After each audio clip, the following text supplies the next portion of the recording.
Alright, school bus here. Gonna do something a little bit different today. I've played a few different rounds in my M103, trying to make a solid push toward getting the E5 maybe sometime in this calendar year. Let's go. And what I couldn't help but notice in going through the games today is how much different various teams can be in terms of enabling you not only to win, but also to play well in your tank. And I somewhat put this up for public debate of how much control do you have as a single tank to be able to influence the outcome of your game. And it seemed like the first 10 or so games I played, whether the team won or whether I won, or whether the team won did not affect whether I played better or worse, that I was still able to support the team. But then I'll be able to show you some other examples where the team just did not go where they needed to go to be able to win the map, and the couple of us that did, we were not able to overcome. So first here, pull up the screen. You can kind of see we had a 59% chance from XVM to win, and I'm exploiting the G1 location here on Ruinberg. I actually get stopped up here because this T10 left himself a bit exposed. So then I move over, take up my spot here at G1, and it gives me some great shot opportunities.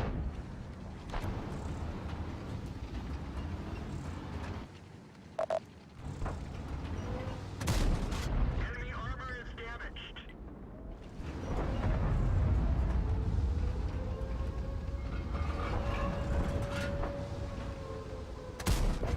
Penetration.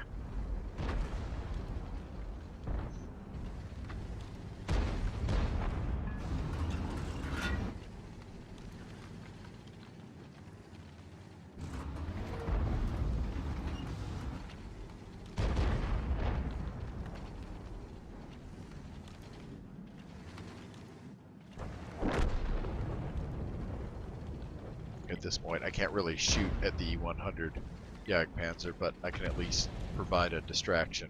And then once he turns to those shooting at him, then I can go back in and hit him again. Had a real nice hit there for 500. I don't know what blew up inside that tank, but it was big. Enemy armor is hit. What I do here wasn't the wisest. I should have gone ahead and pulled back. I guessed wrong in his reload. And pretty much here on out, we just move into mop-up mode. So you can see tactically we pushed the village. We pushed through the main area of town with the heavies, and then I provided a little bit of a diversion over here to distract the other enemy forces that were coming into their side of the flag. And tactically, everything went very, very well.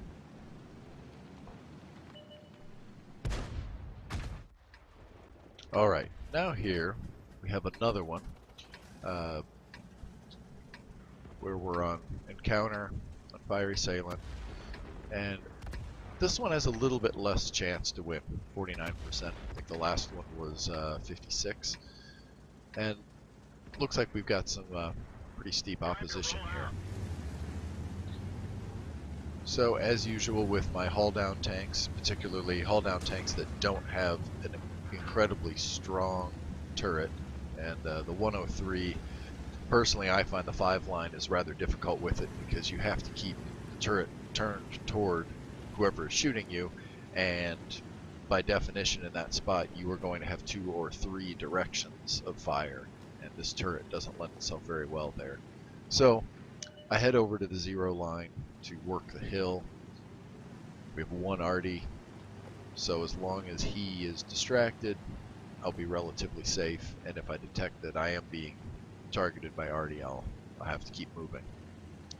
So let me fast forward ahead here a little bit. So far, all we see are some lights on the hill. Alright, let's get into this a little further. This IS-3 gets caught out in the open. You'll see him come and go through the battle. We don't get him right away here, so he hangs around.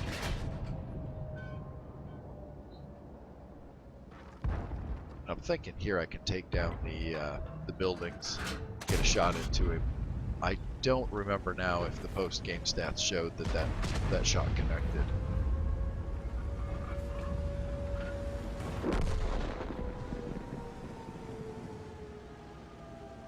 So looking at everybody's gameplay here, we're a little heavy in the backfield here. I personally like to see more of this activity over here on the 6 line, or supporting on the hill. But TDs do a good job from back here, covering as targets come over the hill. And we don't have the mass down the 1-2 line. If I see a common mistake on this map, in my opinion, it's too heavy of a push on the 1-2 line. You get bogged down, and it becomes a waste. Didn't quite get the shot there on the Tiger 2. I hit the armor on the front instead of the side. Enemy armor is damaged. And what you do notice here is that the enemy team, they messed up. They didn't cover the 6 line either. And normally, on a good match, I'd be getting side shots right now in this position.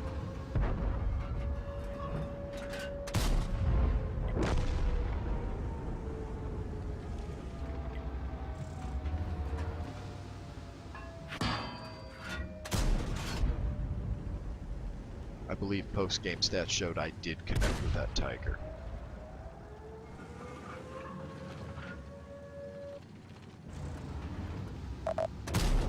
Penetration. We're immobilized.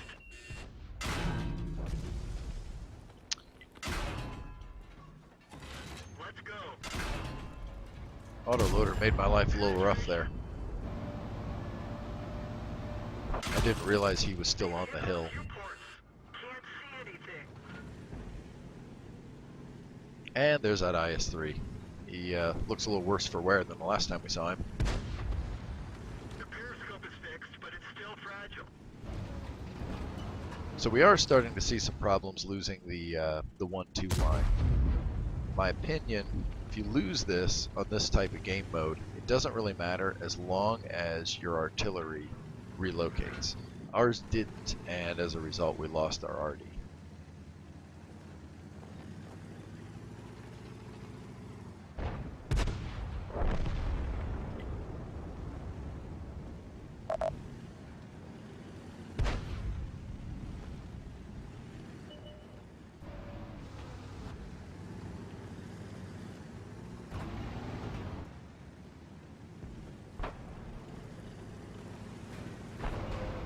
Now we try and sneak some shots in here on the Frenchies hanging out around the corner.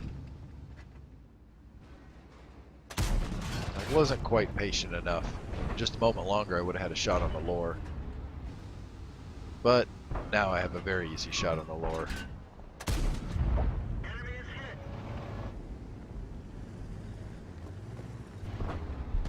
And I know he will not be able to hit me on the move. He won't have the aim for that. Got him.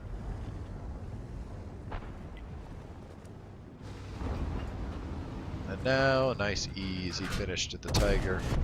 Enemy vehicle destroyed. And fast forward real quick here. Those guys came across the tracks. Got the first one.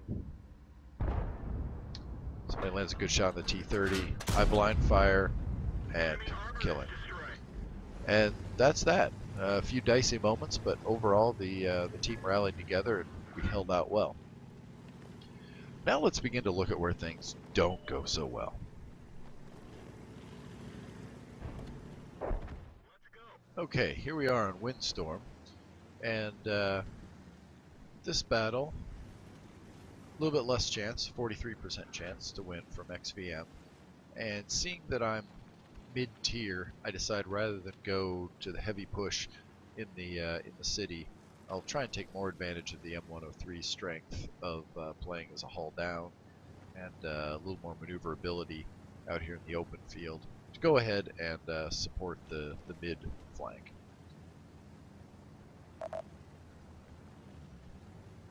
So get lit right away, and I believe it's somebody on the other side of the river. So I go ahead and tuck in, stay RD safe, and generally try and make them think I'm going to camp that corner, which I'm not. I push ahead. And what we'll see here, I definitely make some mistakes.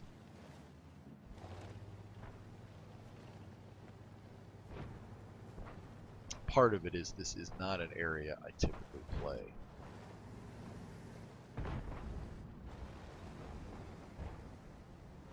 And there's a part of me that wants to push ahead right now and to try and flank what's going on up here in B4, but there's a lot of ugliness that can hide down in here. And first we find the junior waffle here. I'm able to get 2 shots into him and was very fortunate to bounce. Wiggling the 103, particularly the hull, can really throw off incoming shots.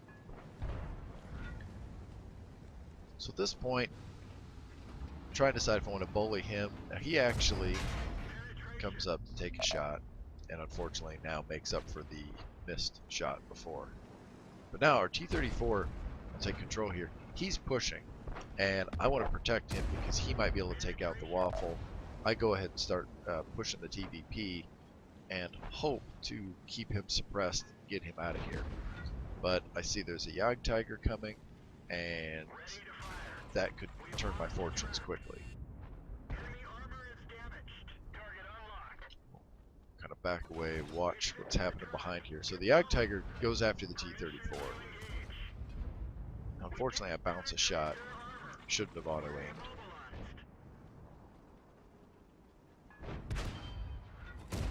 And a roll well, 419. Now, at this point, the T-34 is unfortunately dead. So there really isn't any hurry to go back up there. But I decide with the ISU 152 in place, it's probably better to go back and see if I can get a rear shot on the Jagdtiger.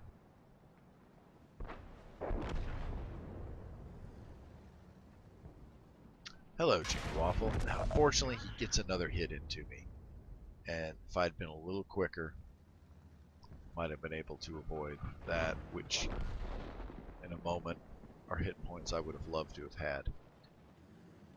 So my mistake here is I get fixated on the Jagdtiger, and what I don't notice right there is that E100 comes into play. And I don't get lit until that moment, and then it's too late.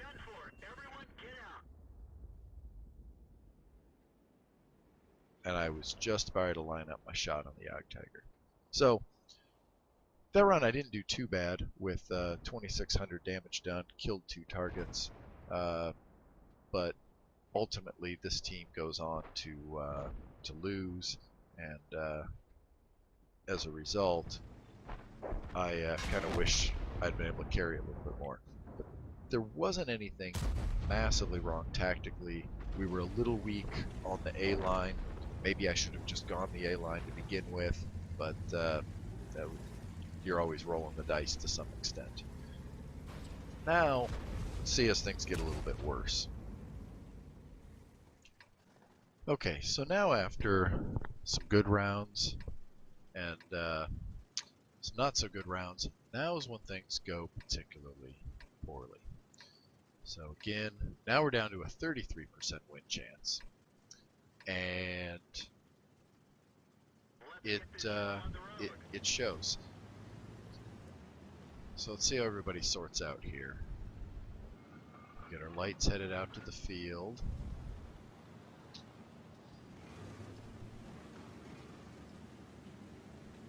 Tortoise heads that way. But we get a lot of guns headed up to the hill. And I will skip ahead, save you the pain of heavies climbing a hill.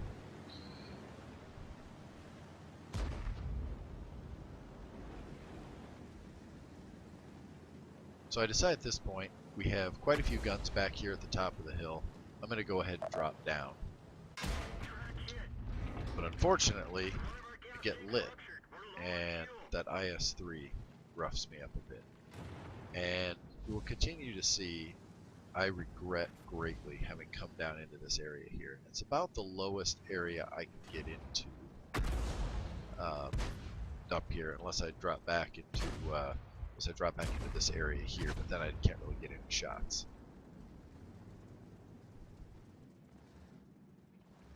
Now my thinking is that my teammates that are back in this area here, they will put so much coverage on the hill crest up ahead here that there won't really be any pressure from the side, and that ends up not being the case. So as mentioned earlier, the 103, you need to keep your turret pointed in the direction of the enemy as well as the hull, and I can't do either of those things if I'm taking shots from behind.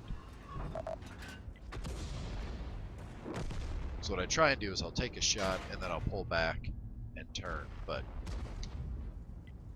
it just doesn't work. And you can see in the chat that my team also shares some of my sentiments about this map and how this is going. And I believe that ends up being the only shot I land the entire battle. Otherwise, I'm pretty much just a target. I really can't get out of here unless I dive down low, and then that's the end of it.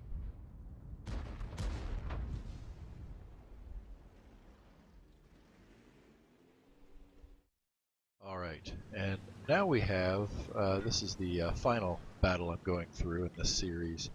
We're starting out here on Sand River, and normally you like to see generally a lot of push up toward the north to be able to cover the mountain, because the idea is if you can control the mountain, that allows you to control the lowlands around it, which then in turn allows you to own this shelf here overlooking the river. And as you can see, our 2801 goes north. I go ahead and fall in with him. The 103, I'm kind of a fast heavy. I can get up there fairly quickly, but this becomes a bit ill-fated, and I'm not sure what I would have done instead, but I can assure you what I did here I would not do again. So we move on up here, and I'll go ahead and let this play out in real time, because there's a couple of notes along the way. First, we get a little bit of a tell from the other team that they are definitely pushing south. We see their T10s down here. First sign of life up here, Challenger has made it up onto the hill. Got a Panther over here on the river. Here in a moment, right about the time I head up toward here, we'll get a light on an IS-3 out in the dunes just off the mountain. And unfortunately, he takes a big chunk out of me. Boom. And I try and just do a snapshot on the move. It misses. And I decide, if for no other reason than just to try and hold him back a little bit. I take that back. I do not go back. I thought about going back, but I did not go back. And I go ahead and keep moving up. But now, these three tanks, they call our bluff, and they just push over the top of us. And that's the end of us. He goes, spin around here. The IS-3 actually continued to move along. Gets a shot into me. I get one other shot off. And that's the end. And now it's a bit unfortunate because you have the entire rest of the team is at the south, and we see the majority of the other team is pushed along the north here.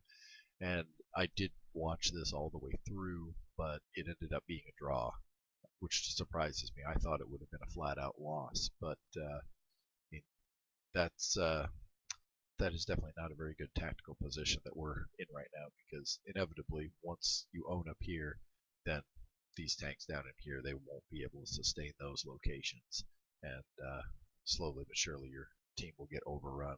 You can kind of defend from the dunes, but it's not very ideal. So it does depend how your team plays on how you're able to play. Now, what I think in these situations, this is where the purple players, they separate themselves from others, where they figure out, they see this scenario that I just went into up here play out. They can see it ahead of time, and they would not push ahead and allow themselves to be in here. Instead, probably they would stay back and try and defend from back in the dunes. On this side, go ahead and let the force come down, and then just begin to attrition back and wear them down on their way. So, if I find this situation again, I will play it differently, and we'll see. Maybe I'll have a video to post out of it. So, that's all I have for today, but thought I would share some of my woes with this. Oh, some brief statistics. Went along, and I had 14 battles when things were going pretty well.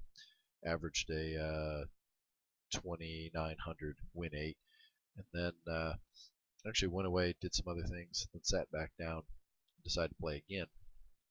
And in that session, I played another 3 rounds in the M103, and I averaged a 269 win 8. So it was a complete night and day difference. Now, maybe it had something to do with just mentally where I was at, my frame of mind on the first run and the second run. I'm sure glad I had 16 games that were good, and 14 games that were good, 3 that were bad. But it was a bad way to end. So hopefully next time I play, we'll turn this around. Thanks for watching.